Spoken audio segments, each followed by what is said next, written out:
Hello everyone, welcome to Patel ji के। तो दोस्तों, आज हम लोग इस सीरीज का पार्ट 1 से लेकर 10 तक देख चुके हैं, लेकिन आज हम लोग 6 से लेकर 10 तक को रिवीजन करेंगे। तो चलिए स्टार्ट करते हैं। Question number first, laser beam का उपयोग कहाँ किया जाता है? तो इसका राइट आंसर होगा आंख के चिकित्सा में। नेक्स्ट, कौन सा धातु अर्धचालक की तरह ट्रांजिस्टर में उपयोग किया जाता है?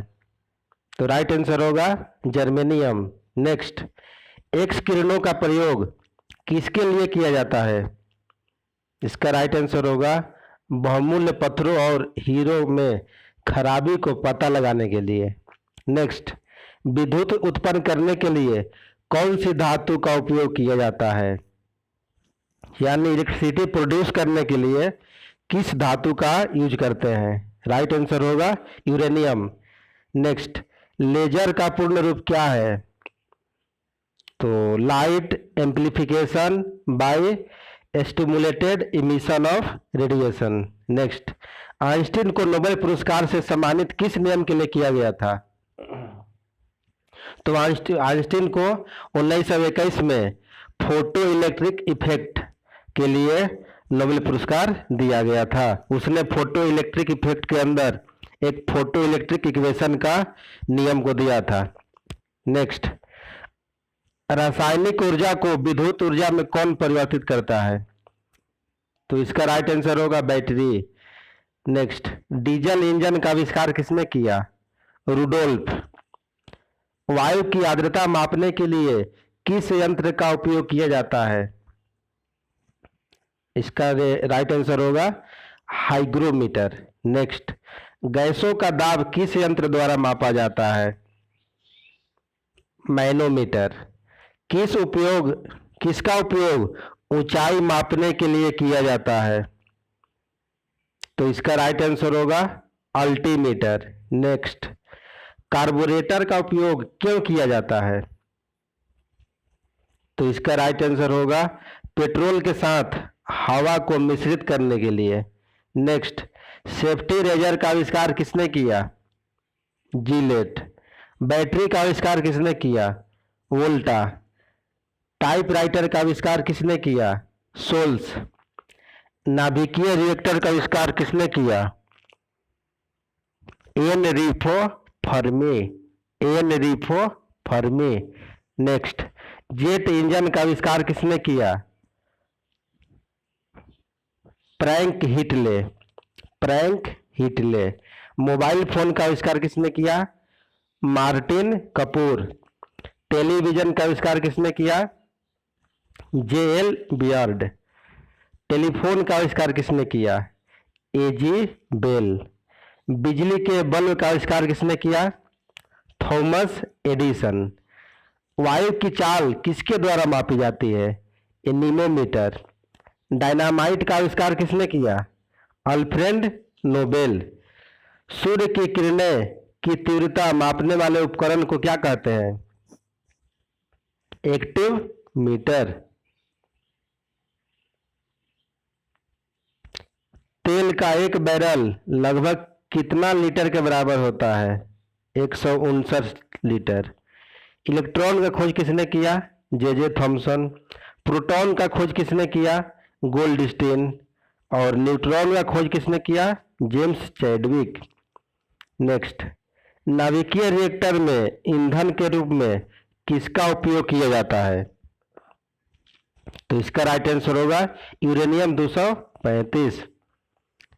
हाइड्रोजन बम परमाणु बम की अपेक्षा कितना गुना अधिक शक्तिशाली होता है? तो इसका राइट आंसर होगा 1000 गुना। प्राथमिक सेल में क्या होता है? तो इसमें रासायनिक ऊर्जा डायरेक्ट विद्युत ऊर्जा में परिवर्तित होती है। जैसे एग्जाम्पल के तौर पर वोल्टीय सेल, डेनियल सेल, शुष्क सेल, ये सब प्राथमिक बैटरी का उदाहरण है। नेक्स्ट, द्वितीय सेल में क्या होता है? इसमें विद्युत ऊर्जा पहले रासायनिक ऊर्जा में बदलता है और फिर रासायनिक ऊर्जा विद्युत ऊर्जा में बदलता है। नेक्स्ट, चुंबक के दो ध्रुवों को मिलाने वाली रेखा को क्या कहते हैं? जो चुंबक के नॉर्थ पोल और साउथ पोल को जो मिलाता है रेखा, उसको क्या बोलते हैं? चुंबकीय अक्ष, यानी मैग्नेटिक एक्सिस। नेक्स्ट, यदि किसी चुंबक का तीसरा ध्रुव हो तो उसे क्या कहते हैं? तो हम लोग जनरली जानते हैं कि चुंबक का दो ध्रुव होता है, नॉर्थ पोल और साउथ पोल, लेकिन क्वेश्चन में बोल रहा है कि यदि चुंबक का तीसरा ध्रुव हो तो उसे हम लोग क्या कहेंगे? परिणामी ध्रुव। नेक्स्ट, मुक्त रूप से लटकी हुई चुंबकीय सुई का भौगोलिक अक्ष के साथ कितना डिग्री का कोण बनता है? तो इसका राइट आंसर होगा 18 डिग्री। नेक्स्ट, अस्थायी चुंबक यानी टेम्पोरेरी मैग्नेट बनाने के लिए किसका प्रयोग किया जाता है? तो इसका राइट आंसर होगा सॉफ्ट आयरन यानी नरम लोहा। अस्थायी चुंबक यानी परमानेंट मैग्नेट बनाने के लिए किसका प्रयोग किया जाता है? तो परमानेंट बनाना है तो किसका बनेगा? स्टील का। नेक्स्ट, डाईमैग्नेटिक सबस्टांस क्या होता है?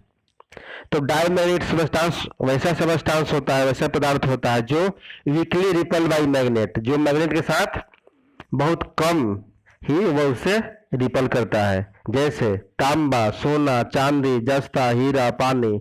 नेक्स्ट, पैरामैग्नेटिक सबस्टांस क्या होता है? जो मैग्नेट के साथ वीकली अट्रैक्ट होता है, मतलब बहुत कम आकर्षित होता है, जैसे sodium, aluminium, oxygen, chromium. Next, ferromagnetic substance, तो यह सबस्टांस क्या होता है? जो मैग्नेट के साथ स्ट्रांगली आकर्षित होता है, अट्रैक्ट होता है मैग्नेट की तरफ, जैसे लोहा, निकेल, कोबाल्ट। क्यूरी टेम्परेचर क्या होता है? तो जिस तापमान पर कोई पैरामैग्नेटिक सबस्टांस डाईमैग्नेटिक में चेंज हो जाता है, उसी टेम्परेचर को क्यूरी टेम्परेचर कहते हैं। एक सामान्य शुष्क सेल में विद्युत अपघटन क्या होता है? तो इसका राइट आंसर होगा अमोनियम क्लोराइड NH4Cl। नेक्स्ट, बिजली के बल्ब का फिलामेंट किसका बना होता है? टंगस्टन का। लोहे के ऊपर जिंक की परत चढ़ाने की प्रक्रिया को क्या कहते हैं? मतलब लोहा के ऊपर यदि जिंक का परत चढ़ा देंगे तो उसको क्या बोलते हैं? गैल्वेनाइजेशन, मतलब जस्तीकरण। नेक्स्ट, एक फ्यूज के तार को किन लक्षणों के कारण पहचाना जा सकता है? तो उसका हाई रेसिस्टेंस होगा, मतलब हाई प्रतिरोध होगा, तथा लो गलनांक, मतलब लो मेल्टिंग पॉइंट, मतलब high resistivity and low melting point. कम गलनांक रहेगा तभी तो, यदि ज़्यादा वोल्टेज आएगा तो वह तार जल जाएगा, जिससे हम लोग का लगा हुआ जितना उपकरण है सब बच जाएगा। नेक्स्ट, एक कार बैटरी में प्रयुक्त विद्युत अपघटन क्या होता है? सामान्य में क्या था? अमोनियम क्लोराइड था, यहाँ पर कार के बैटरी में विद्युत अपघटन क्या होता है? तो इसका राइट आंसर होगा सल्फ्यूरिक अम्ल H2SO4। नेक्स्ट, घरों में लगे पंखे, बल्ब आदि उपकरण किस क्रम में लगे रहते हैं? तो इसका राइट आंसर होगा समानांतर क्रम, यानी पैरेलल में जोड़ा रहता है सब। नेक्स्ट, माइका क्या होता है? तो माइका एक तरह से टेप टाइप का होता है, वह ऊष्मा और विद्युत का कुचालक होता है, मतलब उससे पास नहीं करेगा। 1 किलोवाट आवर का मान कितना होता है? 1 किलोवाट आवर का मान कितना होता है? तो 3.6 × 10⁻6 जूल। नेक्स्ट, किसी चुंबक की आकर्षण शक्ति सबसे कम कहाँ होता है? तो उस चुंबक के केंद्र में, यानी बीच में, और सबसे अधिक कहाँ होता है? दोनों किनारे पर, जिसको हम लोग नॉर्थ पोल और साउथ पोल बोलते हैं। चुंबकीय क्षेत्र यानी मैग्नेटिक फील्ड का मात्रक, यहाँ फ्लक्स नहीं फील्ड होगा, का मात्रक क्या होता है? तो इसका होगा गॉस। नेक्स्ट, विद्युत मोटर किसके सिद्धांत पर कार्य करता है? फैराडे के नियम पर। नाभिक का आकार कितना होता है? 10⁻⁻15 मीटर। समस्थानिक क्या होता है? तो जिसका परमाणु संख्या समान हो लेकिन द्रव्यमान संख्या अलग अलग हो, उसको बोलते हैं समस्थानिक। समधारी क्या होता है? तो जिसका परमाणु संख्या अलग अलग हो लेकिन द्रव्यमान संख्या या द्रव्यमान भार इसका क्या हो, सेम हो, समान हो। नेक्स्ट, कोबाल्ट 60, यहाँ कार्बन नहीं हो। कोबाल्ट 60 को आमतौर पर चिकित्सा में उपयोग किया जाता है क्योंकि यह कौन सा किरणें उत्सर्जित करता है, तो इसका राइट आंसर होगा गामा किरणें। गामा किरणें का वेधन क्षमता, पेनिट्रेटिंग पावर सबसे अधिक होता है। नेक्स्ट, सर्वप्रथम सेल समूह की आयु किसके द्वारा ज्ञात किया गया, इसका राइट आंसर होगा पोटेशियम आर्गन विधि द्वारा। नेक्स्ट, पृथ्वी की आयु का निर्धारण किस विधि द्वारा किया जाता है, इसका राइट आंसर होगा यूरेनियम विधि द्वारा। नेक्स्ट, नाभिकीय रिएक्टर में भारी जल यानी D2O यानी ड्यूटेरियम ऑक्साइड का प्रयोग किस के रूप में किया जाता है, तो जो न्यूक्लियर रिएक्शन होता है वहां पर उसको मंदक के रूप में। नेक्स्ट, सौर ऊर्जा को बिजली में परिवर्तित करने के लिए कौन सी युक्ति प्रयुक्त होती है, तो इसका राइट आंसर होगा प्रकाश वोल्टीय सेल। नेक्स्ट,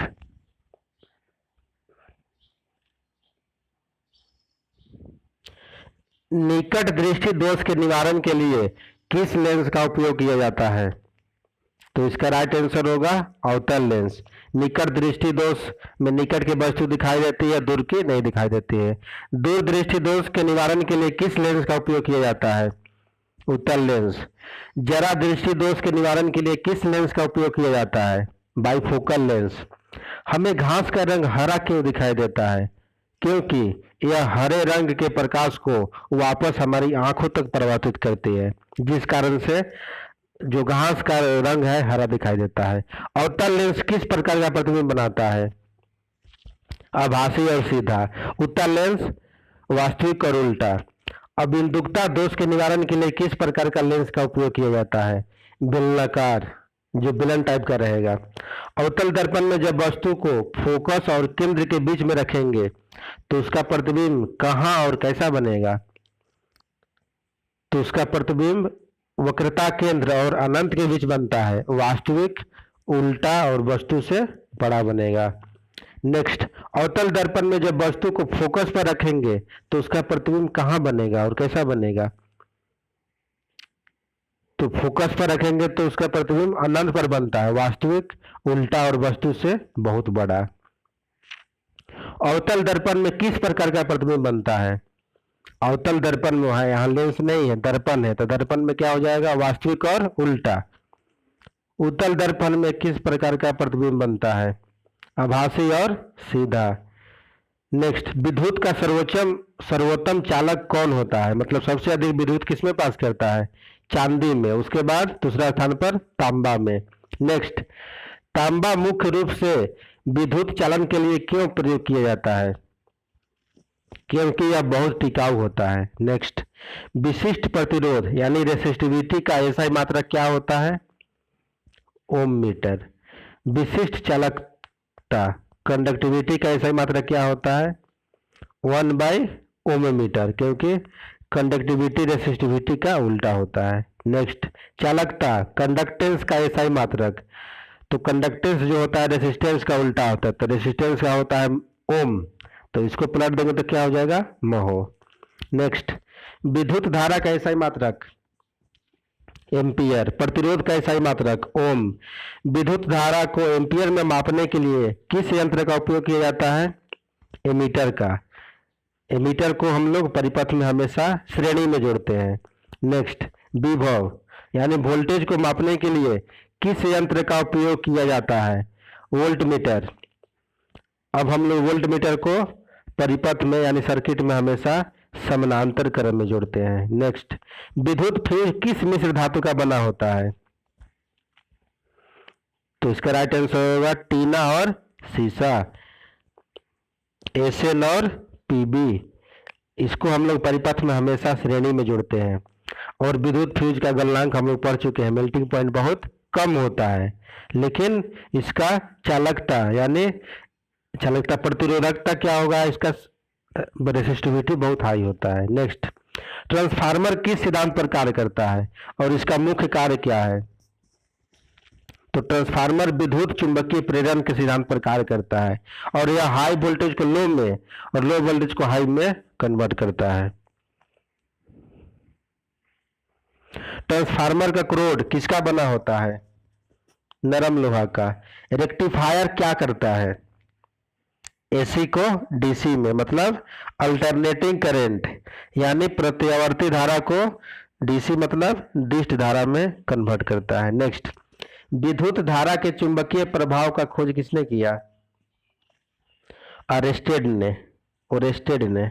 नेक्स्ट, माइक्रोफोन किस सिद्धांत पर कार्य करता है? तो विद्युत चुंबकीय प्रेरण के सिद्धांत पर। मानव शरीर के विद्युत प्रतिरोध का मान कितना होता है? 10 के पावर 6 ओम। त्वरित चालक का आविष्कार किसने किया और यह किसका बना होता है? तो इसका आविष्कार बेंजामिन फ्रैंकलिन ने किया और यह जो त्वरित चालक होता है तांबा का बना होता है। नेक्स्ट, विद्युत सेल कितने प्रकार का होता है और वह कौन कौन है?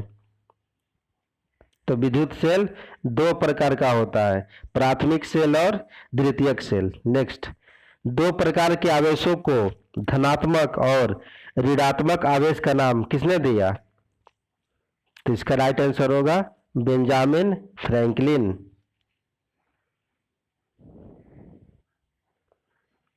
नेक्स्ट, आर्सेनिक 74 का उपयोग कहाँ किया जाता है? तो इसको यूज करते हैं हम लोग ब्रेन ट्यूमर में। नेक्स्ट, कोबाल्ट 60 का उपयोग कहाँ किया जाता है? कैंसर के इलाज में। नेक्स्ट, लिक्विड का आपेक्षिक घनत्व किस यंत्र से मापा जाता है? यानी द्रव का आपेक्षिक घनत्व किससे मापते हैं? हाइड्रोमीटर से। इसे पहले पढ़ चुके हैं कि वायु की आर्द्रता किससे मापते थे? हाइग्रो, यहाँ ग्रो था और यहाँ क्या होगा? Draw, hydrometer. नेक्स्ट, रेडियो सक्रियता यानी रेडियो एक्टिविटी की खोज किसने किया? Henry Becquerel. नेक्स्ट, रेडियम की खोज किसने किया? रेडियम जो है रेडियो एक्टिव एलिमेंट है। इसका राइट आंसर होगा मैडम क्यूरी और रॉबर्ट। नेक्स्ट, रेडियो सक्रियता किसके द्वारा मेजर की जाती है, यानी रेडियो एक्टिविटी को किसके द्वारा मापा जाता है?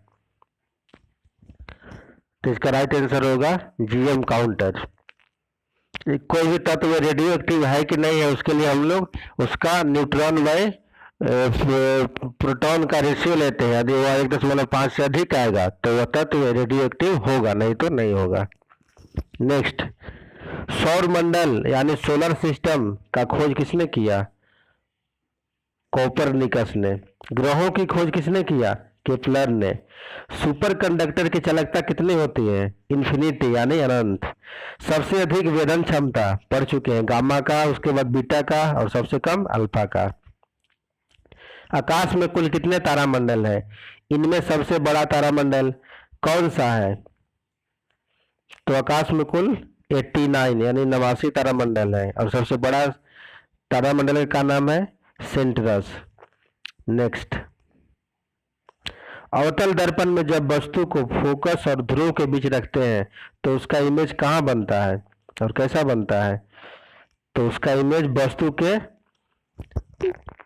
जो आपका दर्पण के दर्पण के पीछे होगा, यहाँ से मिस्टेक से वास्तु लिखा गया है। दर्पण के पीछे बनता है, आभासी, सीधा और वस्तु से बड़ा। नेक्स्ट, वेपर यानी वाष्प। वाष्प को द्रव में बदलने की प्रक्रिया को क्या कहते हैं? तो इसका राइट आंसर होगा संघनन यानी कंडेंसेशन। नेक्स्ट, गुरुत्वाकर्षण नियतांक जी का मान कितना होता है? 6.67 गुना 10 के पावर -11 न्यूटन मीटर स्क्वायर पर केजी स्क्वायर। नेक्स्ट, इम्प्यूरिटी यानी अशुद्धियां मिलाने से द्रव का क्वथनांक क्या होता है? तो द्रव क्वथनांक में यदि अशुद्धियां मिलाएंगे तो उसका क्वथनांक बढ़ जाएगा। नेक्स्ट, सबसे अधिक और सबसे कम वेवलेंथ यानी तरंगदैर्घ्य किसका होता है? तो सबसे अधिक तरंगदैर्घ्य लाल का होता है, सबसे कम वायलेट मतलब वैगनी का। नेक्स्ट, सबसे अधिक और सबसे कम फ्रीक्वेंसी किसका होता है? तो हम लोग जानते हैं कि वेवलेंथ जो होता है फ्रीक्वेंसी का उल्टा होता है। तो सबसे अधिक फ्रीक्वेंसी यानी आवृत्ति बैगनी का होगा, वायलेट का होगा, और सबसे कम फ्रीक्वेंसी लाल का होगा। नेक्स्ट, गुरुत्वीय त्वरण यानी स्मॉल जी का मान कितना होता है? 9.8 मीटर पर सेकेंड स्क्वायर। नेक्स्ट, गुप्त ऊष्मा यानी लेटेंट हीट क्या है और इसका एक SI मात्रक क्या होता है? तो इसका राइट आंसर है, किसी निश्चित ताप पर पदार्थ की अवस्था में परिवर्तन के लिए जो ऊष्मा की आवश्यकता होती है इसे हम लोग लेटेंट हीट यानी गुप्त ऊष्मा कहते हैं। इसका SI मात्रक जूल पर केजी होता है। नेक्स्ट, पृथ्वी के घूर्णन गति बढ़ने से स्मॉल जी यानी गुरुत्वीय त्वरण का मान पर क्या प्रभाव पड़ता है? तो जी का मान क्या होता है? कम हो जाता है। अंतरिक्ष में जी का मान क्या होता है? तो अंतरिक्ष में कोई गुरुत्वाकर्षण नहीं है, इसलिए जी का मान क्या होता है? 0। दो समानांतर दर्पण के बीच यदि किसी वस्तु को रखेंगे तो उसका कुल कितना प्रतिबिंब बनेगा? तो इसका राइट आंसर होगा अनंत। नेक्स्ट, लिफ्ट नीचे की तरफ जाएगी तो उस पिंड का आभासी भार क्या होगा? मतलब कोई लिफ्ट नीचे की तरफ आएगा तो जो उसके अंदर पिंड, चाहे कोई भी आदमी उसके अंदर है, तो उसका जो भार है वो उसको कितना भास होगा? मतलब जितना वास्तविक भार से अधिक मालूम चलेगा उसको। नेक्स्ट, यदि लिफ्ट की डोरी टूट जाए तो उसका वेट यानी भार कितना महसूस होगा? तो राइट आंसर होगा 0। यदि लिफ्ट एक समान वेग से ऊपर या नीचे जाए तो उसका वेट पर क्या प्रभाव पड़ेगा? तो यदि एक समान वेग से ऊपर नीचे जाएगा तो उसके भार पर कोई प्रभाव नहीं पड़ेगा, यानी कांस्टेंट रहेगा। जब वस्तु नीचे गिरेगा तो जी का मान क्या होता है?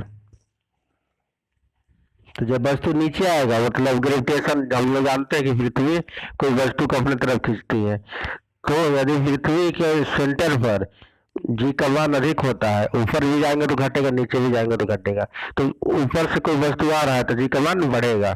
नेक्स्ट, जलते हुए विद्युत बल्ब के फिलामेंट का टेम्परेचर कितना होता है? तो इसका राइट आंसर होगा 2000 से लेकर 2500 degree Celsius. Next, thermal expansion यानी ऊष्मीय प्रसार क्या है और यह कितने तरह का होता है? तो किसी वस्तु को गर्म करने पर वह फैलता है, इसी प्रभाव को हम लोग ऊष्मीय प्रसार बोलते हैं। यह 3 तरह का होता है। मतलब कोई वस्तु को यदि गर्म करेंगे तो वह लीनियर एक्सपेंशन, मतलब एक रेखा में वो क्या करेगा, उसका साइज बढ़ेगा। दूसरा एरियल एक्सपेंशन, उसका क्षेत्रफल बढ़ेगा। और तीसरा क्या हो सकता है? वॉल्यूमेट्रिक एक्सपेंशन, यानी उसका आयतन बढ़ सकता है। नेक्स्ट, ऊष्मा का संचरण कितने माध्यम से होता है? तो ऊष्मा का संचरण 3 माध्यम से होता है, कंडक्शन, कन्वेक्शन एंड रेडिएशन। चलिए, काफी पूछ रहा है लास्ट में कंडक्शन, कन्वेक्शन और रेडिएशन को ध्यान दीजिए। तो कंडक्शन मतलब चालन, तो इसका एग्जाम्पल हो गया आपका जितना भी ठोस होता है और उसके साथ साथ पारा इसके अंदर आएगा। और कन्वेक्शन के अंदर क्या आएगा एग्जाम्पल? तो जितना भी द्रव और गैस है सब आएगा, लेकिन पारा को छोड़ के। और अगला है रेडिएशन, तो जो सूर्य से प्रकाश हमारे पृथ्वी पर आता है तो वह किसका एग्जाम्पल है? रेडिएशन का। तो दोस्तों, आज हम लोग पार्ट 6 से लेकर 10 तक को रिवीजन किए। तो यदि आपको यह वीडियो सच में पसंद आया तो इस हमारे चैनल को लाइक, शेयर और सब्सक्राइब कर दीजिए।